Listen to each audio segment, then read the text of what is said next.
ความจริงนี่คือเราเว้าอยู่บ้านถ้าสิพูดในห้องเราของเป็นน้าบ่าวเป็นลุงนี่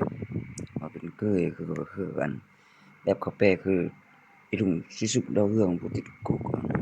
เขาแปลในหนังต่ำนำถ้าสิพูดว่าดาวเรืองโดยตนปิดแม่นก็ชื่อจะสิสิมึงสุกแล้วบ่กันเนาะเอาจะว่าหยอกมึงสุกแล้วบ่มึงเป็นดาวเรืองเขาสาปไว้อะนะ ในคำสาปของเจ้าจะสุกแล้วบ่สิสุกดาวเรืองมันติดคุก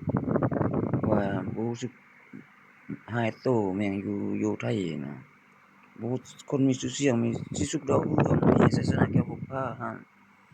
อันนั้นเอาสองคนชื่อเสียงดังอยู่เมืองลาวเจ้าฮู้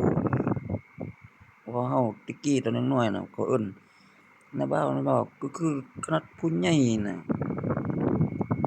เอาน้องสาวให้พ่อนะเขารุ่นพ่อเขายังได้ฮ้องน้าบ่าวแม่นฮ้องลุงแม่นถ้าแม่บ่ที่บ้านก็อันเอาเคยเวียงค่ำแม่นเดี๋ยวนี้เรากลับมาเอาน้องสาวยังบ่ยอมอยากฮ้องหรอกเมื่อกี้เขาได้บังคับใส่ผู้เฒ่าผู้แก่บังคับให้ฮ้องเป็นน้าบ่าวเป็นลุงแต่ซุคนก็เป็นเคยเนาะอะไรตะกี้แม่นเพราะว่าดาวเรืองก็มาเป็นเดือนนะมาเป็นเรื่องจันทน์ Rồi cưới có cái chúa giót ta ta là bao ta luôn cho mình cái chỉ xuất lẹ mình bên đầu hương ô khoa nó tha pi ăn một pi xúc còn ô có chứ lần đùm